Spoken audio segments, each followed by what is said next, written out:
Creativity. It's a word with many meanings, and it's used in many contexts. Today, I want to examine what it means in the context of advertising, by which, to be clear, I mean all forms of publicity: paid, earned and owned, design, events, merchandise, and certainly including, by no means least, paid for advertising. So what does creativity mean today in advertising? More importantly, what do we want it to mean? And what's its connection with our main concern this week, advertising effectiveness? Well, the word creativity in advertising has been contested territory throughout its comparatively short existence. Rosser Reeves derided it as meaningless and dangerous. David Ogilvy pointed out, quite rightly in 1983, that it wasn't in the Oxford Dictionary. He called it a highfalutin term for the work I have to do between now and next Tuesday. Even Bill Bernbach, who did much to popularise the word, had second thoughts. I fear all the sins we may commit in the name of creativity. I fear that we may be entering an age of phonies. I think that was prescient, because much of what the word signifies today fills me with concern, if not despair. But let me begin on a positive note. Here is a concise 30-second example of what I think creativity can and should mean in advertising. And I don't care if it's almost 50 years old. Baby, I will be your ever-loving fan. Give me the drink I really love, a bottle or a can. It's Frothy Man. I don't want to drink the ocean, 'cause man, that's really rough. But when it comes to Cresta, here's one beer that just can't get enough. It's Frothy Man. This for me is creativity in advertising, and I can say why. It's beautifully crafted, imaginative and entertaining. It's a fully realised performance, embodied in sound, vision and time. Its quality lies in the detail and in the sum of the details, not in some abstract idea. It's an aesthetic, sensual production, not an intellectual one. It is original in the sense that it's not quite like anything else, but equally, it borrows and combines many elements of things that already exist. The talking animal, the classy cartoon, a well-known song with adapted lyrics, a recognisable parody of an Elvis-style singer with backing trio, as well as the classic ad format of a presenter talking, or in this case singing, about the product. It does not come out of nowhere or turn the world on its head. Like most things that achieve popular success, as Derek Thompson shows us in his wonderful book Hitmakers, it combines just enough novelty with a great deal of familiarity. What matters is not how original it is, but just how good it is, how enjoyable, how distinctive. Perhaps above all, it's popular. Advertising serves no purpose unless it's popular. Why does this matter so much? Because the long-term profitability of so many businesses depends on the strength of their brands, their resilience to competition, their longevity, their ability to command sometimes remarkable price premiums. And as Byron Sharp has, I hope, convinced many of us, brands grow through maximizing a simple combination of mental and physical availability. To put that in more homely language, brands succeed, endure and prosper by becoming and staying famous, very much as celebrities do.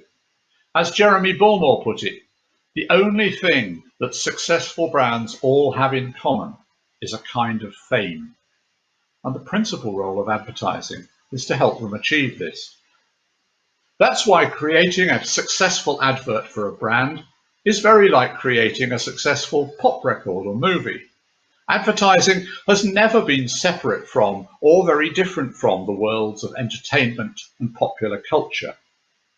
And advertising itself has always used all the tropes and devices of show business: song and dance, humour, characters, drama, talking animals, cartoons, sex appeal, all of which, incidentally, are somewhere in those 30 seconds of the crest of bear. But agencies and clients alike have frequently been desperately uncomfortable with this reality. They have wanted advertising to be a matter of rational persuasion, a high-minded profession that gives simple facts. And they've struggled to distance themselves from their real antecedents, the sometimes disreputable but lively carnival world of the mountebanks, the medicine shows, and Phineas T. Barnum. So for many years, most clients, and some influential ad men too, heartily distrusted what came to be known as creativity in advertising, seeing it as mere self-indulgence by agencies, which interfered with the serious business of communicating selling propositions, consumer benefits, and reasons why. So agencies, like the one I used to work for, used a range of skills to smuggle those singing bears and dancing chimps and all the other nonsense past the client's resistance, in the belief that advertising that was popular and enjoyable was generally much more effective than the boring kind, though even we couldn't articulate that belief as well as we would have liked. The frivolous world of entertainment appeared so very disconnected from the serious worlds of selling and business. But today, we have more evidence than we did then that we were right, and we understand much better the psychology that explains why such apparent fluff and nonsense really helps to build profitable, sustainable brands. We're familiar now with the importance of mental availability and with the affect and fluency heuristics which Orlando Wood has written about, and the empirical work of Les Binet and Peter Field, based on the IPA effectiveness database, that shows what kind of advertising really works best in the marketplace. And all this confirms that advertising that builds brands not so much by rational persuasion or sales arguments, but by creating more and more positive mental associations for the brand. Now, one important element in this process is the power of emotion, and another is the use of distinctive brand assets, which are instantly recognizable and not mistakable for anything else. Assets like slogans or jingles, visual images like the Dulux dog or the Compare the Market meerkats, or characters like the Jolly Green Giant, Tony the Tiger, or the Pillsbury Doughboy. And the surest and commonest way to create campaigns and properties which become distinctive, likable, and famous has always been by using the devices of popular entertainment. This is why the kind of creativity needed in advertising is most like the creativity that's needed in show business. Creating something that's genuinely popular, something that millions of people will like and remember, is a particularly challenging definition of creativity, because it means it's not enough just to please yourself or the people in your personal bubble. Ed Catmull's book, Creativity Inc., is a brilliant description of what the word means at Pixar: a process of collaboration, emergence, attention to detail, endless patience, and a constant focus on the audience. Yet creativity, as the word is used in ad agencies today, generally means something very different from this. Creativity in practice has long been defined as what wins creative awards. Now, a long time ago, most ads that won these creative awards were also popular. I'm pretty sure the Crest a Bear campaign won some awards. But even then, not all ads that were popular and effective won awards. But today, popularity seems to largely disqualify an ad from winning a creative award, as do any of the devices or distinctive assets which create fame and popularity. Those slogans, characters, dramas, jingles, talking animals, singing bears, all those are vanishingly rare in today's advertising. Not because they no longer work, but because they're just so unfashionable, so uncool, so popular. Of course, we're not meant to say this. Creativity has long been fetishized as indefinable and therefore undiscussable. So it safely remains whatever the creative director or the creative awards jury want to believe it is. The language used in our business about creativity is typically violent and aggressive. Does it feel fresh, rare, bloody? Does it kick status quo in the teeth, hoof convention in the nads, and poke ordinary sharply in both eyes? Can it live, breathe, and kick ass in every channel? Is it a little scary? Will it make anyone say, fuck, I wish I'd done that? Behind the juvenile machismo of the metaphors, this text remains remarkably vague about what creativity in advertising actually means. It shows no interest in whether the campaign is well crafted or entertaining or emotionally engaging, or if anyone outside the advertising village will understand it, like it, or remember it. So in my forthcoming book, Why Does the Pedlar Sing?, I consider the possibility that we might stop using the word creativity altogether. And personally, I'd be quite happy with that. But I don't think it's going to happen. So if we and our clients are now going to double down on setting up creativity programs and creativity task forces, it's urgently important that we make the right decisions about what we want this word to mean. So here is my manifesto for reclaiming creativity. First, we need to stop any pretense that creativity is simply beyond discussion. It has to be talked about. We need to stop lazily equating it to some crude shock and awe notion of originality for its own sake. It's not enough to be different. It's not even that important. What matters is that it's good. Creativity is not just about rebellion and blowing shit up. It's about making things that people value, enjoy, and remember. We need to stop using the word as a battle cry in agency turf wars, and to end the self-referencing and sterile circularity of defining it as whatever wins creative awards. Creative awards in themselves may serve a useful purpose to reward artistry and imagination, but if they lose touch with the very purpose of advertising, as they seem to have done, they can become toxic. Effectiveness awards, it should go without saying, are a different matter altogether. I see no point in using the word creativity as a synonym for innovation, which is a perfectly good word in its own right. The creativity we need is not just new ways of doing things, but the ability to create aesthetic, embodied performances, a distinction brilliantly summed up by the great Bob Hoffman. Sure, the guy who printed the tickets to Hamlet, or made the popcorn, or counted the proceeds, may have found creative ways to do so, but he didn't write the fucking play. Above all, it has to be popular. We need to stop pretending that creativity in advertising can ever be considered without any reference to the public that we are in business to address, to woo, and to entertain. Creativity in advertising is a process of imagination and artistry, resulting in campaigns that are popular, enjoyable, and famous, which is basically very like the creativity of the popular entertainment. This kind of creativity, far from being somehow opposed to advertising effectiveness, is in reality essential to it. And unless clients and agencies understand that this is central to their task of building sustainable, profitable brands, we will indeed continue to live in an age of phonies, one far worse than anything Bill Bernbach could have imagined.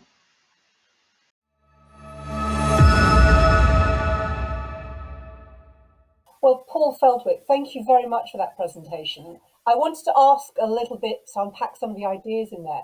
You mentioned several times that ads need to be popular and need to be enjoyed.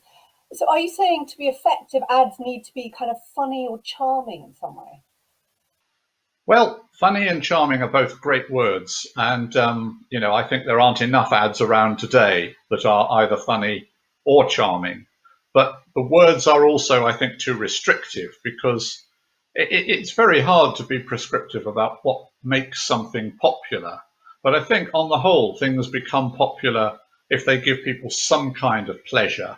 It's what is more grandly known nowadays as the affect heuristic.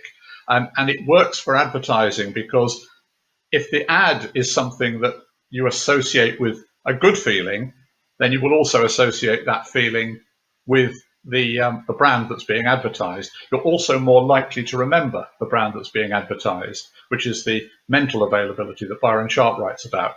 So that's why, ads that go into somebody's living room or wherever on their phone or whatever and charm them or give them something that's agreeable tends to work better than the ones that don't. I mean, there are plenty of campaigns that have worked without being particularly liked. I acknowledge that. But they tend not to be quite so efficient, shall we say, as the others. In a way, I'm quite intrigued and slightly surprised that you still think there is this sort of disconnect. Because I was thinking social media, has changed so much in the way that the public engage with adverts. You'll see, say the John Lewis Christmas ad trending very prominently when it first is released. And I wonder if social media has affected how both the public and, the ad industry and, brands themselves measure popularity and success. Well, certainly social media has had a huge impact, and it's part of the landscape now. I mean, I'm told by Les Binet, who works on the John Lewis campaign, that actually people still watch the John Lewis ads much, much more on television than they do watch them on any other media. But certainly social media plays a considerable role in spreading what used to be known as the word of mouth about the John Lewis ad. And it's very powerful in that sense. I mean, social media is all part of what makes things famous and what makes things popular. And it's interesting, as you raise it, that things that tend to do the rounds on social media are often, to go back to your first question, things that are, funny or charming. They're the cat videos and all this sort of stuff. That's what people like to see, and that's what people like to swap. I mean, it's a complicated interaction, but I think one of the points I make in the book is that, for things to become famous, they need to reach mass audiences. They don't actually go viral in the way that we understand virality. When they appear to go viral, it's because somebody with millions of followers actually picked them up and retweeted them or whatever. So that is actually just a disguised way of another mass broadcast event taking place. Things don't entirely go massively popular by being passed on from one person to another. Sadly, diseases do, but I think in the world of fame, that's not so much the case. Partly it dates back to this sort of distrust of the advertising business for the entertainment business, East Coast versus West Coast, or however you want to put it. But I think it takes on a new twist somewhere around 1960 with Bill Bernbach and DDB, and a cult of creativity starts to grow up. And creativity, as I've tried to explain in my brief talk, creativity begins to mean something very specific in advertising, which increasingly has less and less to do with popularity and has more and more to do with creating something that's cool and hip and will appeal to the other people in the advertising village, and will be celebrated by them by winning creative awards. So DDB creates some brilliant ads in the 50s and 60s. Increasingly, the agency lost its way from about the 70s onwards. But this great myth exists that somehow, they created something called creativity, which we're not really allowed to talk about. But, creative directors say what it is or what it isn't. And this increasingly has nothing to do with what actually works. In fact, part of my argument is that today, a lot of creative directors, and this is true back to the days of Bernbach as well, they don't want to do the things that work. Ask them to do a jingle or a slogan or even a singing animal or something like that. I'm not touching that. I mean, it's too populist. How much of that is a macho thing, Paul, still, do you think? I think it's still around. I think the great pressure from sort of, the Me Too movement and the whole discussion around gender at the moment is beginning to put some pressure on it. But I think it's there still quite deeply, I think. And even if it's not entirely showing up in terms of, they are only male creative directors, although to a large extent that there are still only male creative directors with a few exceptions. it's also to do with the language that is used, this sort of aggression and violence. The sort of central metaphor of creativity, as the word is currently used, tends to be rebellion, disruption, as I say in the script, blowing shit up. And you hear this a lot, and yet I think that is a tiny part of what it's about.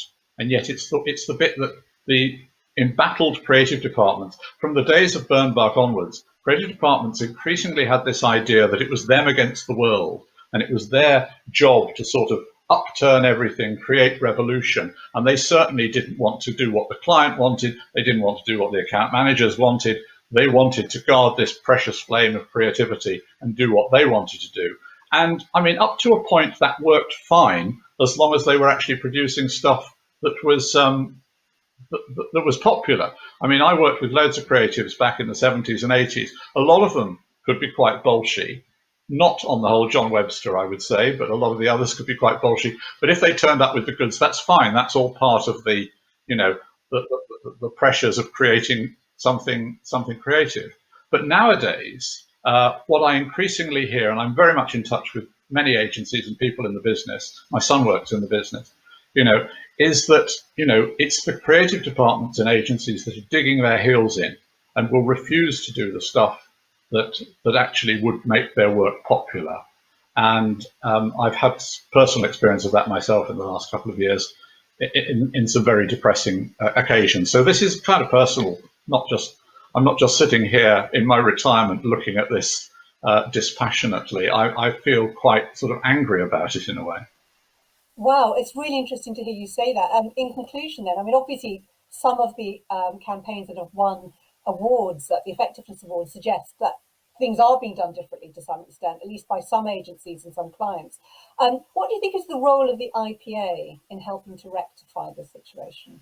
I think the IPA has a huge role to play in this. I mean, I think they're a very influential organisation, and you know, I think what they did from 1980 onwards, and I was very involved in these over the years. I was one of the conveners of judges for the Effectiveness Awards. From 1980 onwards, I think the Effectiveness Awards have been enormously important in changing the discourse around advertising. Prior to those, there was literally, you know, no real evidence that advertising worked. So much of it was an act of faith. Now we have 40 years of evidence, and it's terrific. And we have the analysis of that evidence by Binet and Field.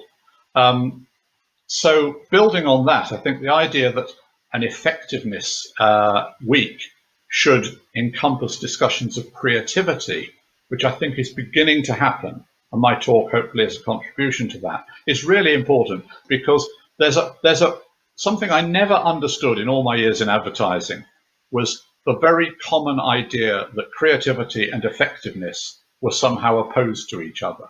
Now, if they're opposed to each other, there can only be one reason for it, which is you've got the wrong idea about creativity. And I think that's the case. I mean, creativity, if you understand by it what I'm trying to say about it, it's the absolute foundation of effectiveness, certainly for long-term brand building advertising. You know, that's what agencies should uniquely be able to provide. That's what they should be earning their money for. I mean, their business model has so radically changed over 40 years, it's unrecognizable. But the one thing that they ought to be providing is that creativity that makes an ad that is genuinely popular. And if they're not doing that, then frankly, they simply don't deserve to exist. So it's of crucial importance for the IPA to pick up this and encourage a debate around it. And as I say, we have to talk about what kind of creativity do we want? What do we want creativity to mean?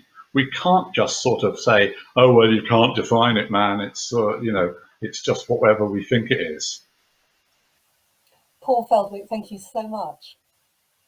It's a pleasure.